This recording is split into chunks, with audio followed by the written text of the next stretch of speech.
Married at First Sight UK's first commitment ceremony is here. With Kieran and Kristen and Ross and Sasha, I don't have much to say. They're pretty smooth sailing. They kind of kept themselves at the dinner party and they both wrote stay. I wish them all the best for next week. Maybe we'll have more to report on. I do think that they're going to be fine. Emma and Casper took to the seats and my heart goes out to Emma. It really does. She seems like such a lovely girl, but that she's been set up on the show. Casper has also gotten the hard end of the stick because it's literally been matched with his sister. He is the first person I've ever seen to call out the experts and say, why the frick did you match me up with somebody that you knew I wouldn't like? After all the hours we spent together, you took all the notes and then you matched me. Why were we matched together? I've never seen somebody call the experts out the way he did. It was good. They needed that because they have messed up a lot this season already by some of the matches they have made. I would say there's like 2, maybe 3 that was just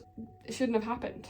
They did both decide to stay, so Casper is not staying against his will. He did right stay. I think this week they're going to try and at least become friends because right now they can't even have a conversation, and that's why I do feel really bad for Emma because she's really trying. I do hope that they can find a friendship and at least start to get somewhere with just being friends and have a level of respect for each other. Charlie and Eve showed up hand in hand. I don't know if they've moved in together. I think Eve is still staying in her own apartment. They did say it was rocky on the honeymoon, but they didn't reveal everything to people. When they got to the experts, you can kind of tell that they're trying to put everything under the carpet, but when you put everything under a carpet, you can't walk on the carpet because it's just going to explode. They need to resolve the issue because what they're doing, I think Paul said it, is they're literally a problem, and they're not solving it.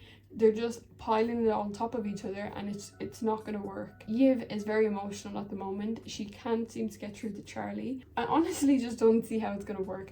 They're so opposite. They can't communicate with each other. I don't see them living together next week, but they did both right stay, so we'll see how that goes. I don't have good faith for them. Polly and Adam is one of the couples that I did say was also set up by the experts. At the dinner party, Adam asked Nathan a question. Number 1, you hate her guts, and number 10, you love her. Adam answered his own question and said he's at a number 4. Now that got very misinterpreted to Polly and she took that as he was calling her a 4 on looks, which wasn't the case. But I also don't think that he should be saying he tolerates her on a level 4 either, because number 1 is I hate your guts. So he could have gone to a 5 is the middle ground.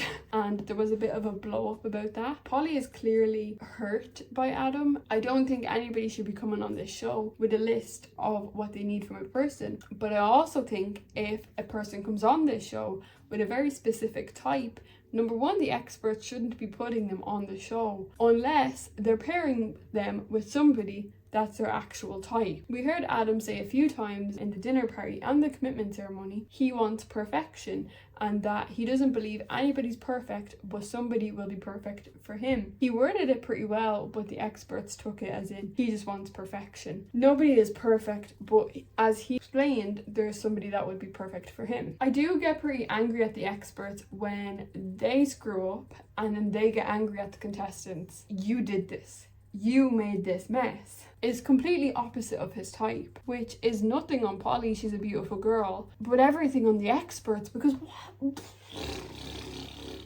I just don't get it.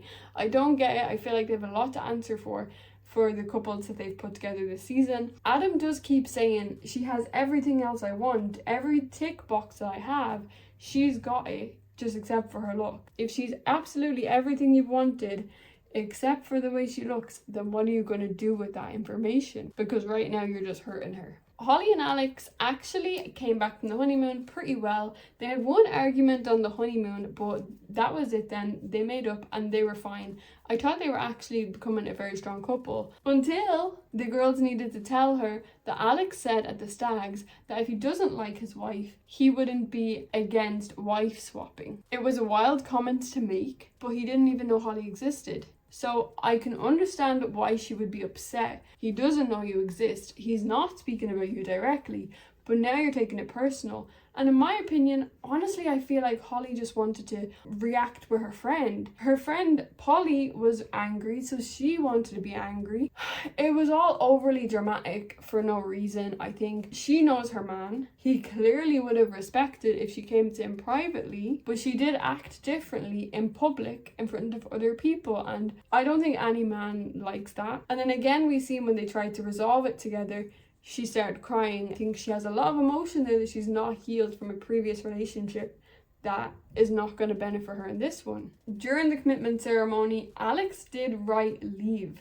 He told her, if this was the real world, I would have ghosted you by now. I'm not going to put up with this. I don't like the way you're acting. She did say, I wrote stay, but if you want to go, you can go. I'm not going to force you to stay. They've agreed that they're going to stay and they're going to try and work it out for next week. I don't know. It's very difficult. I think they could be good together, but she needs to kind of understand that your man needs to come before these new girlfriends that you've made. We're going to have to wait to see how that one unfolds. As for Orson and Rochelle, I honestly have no words. I need to know the tea on what has happened on that honeymoon off camera, because something happened and you can't tell me it didn't.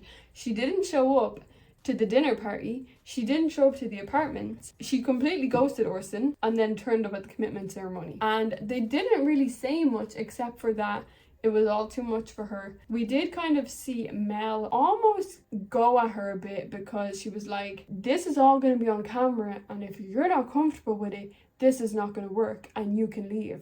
So I think potentially Rochelle is not comfortable with all the persuasion of the camera and the way things are going. As I did say when I first gave my opinion about this couple, I think they do still have the potential to be a really beautiful couple. I think they really need to slow it down. They're both in their 40s, so they need to be very patient with each other, understand each other completely, and go from there. So yeah, we're gonna have to wait until next week to see how things go. I know that they're gonna start doing their little experiments and their tests or whatever they call it. I will be highly surprised if Charlie and Eve survive next week, because the sneak peek is another one of Charlie telling her to get the fuck out. We're not gonna know until next week, so I'll talk to you then.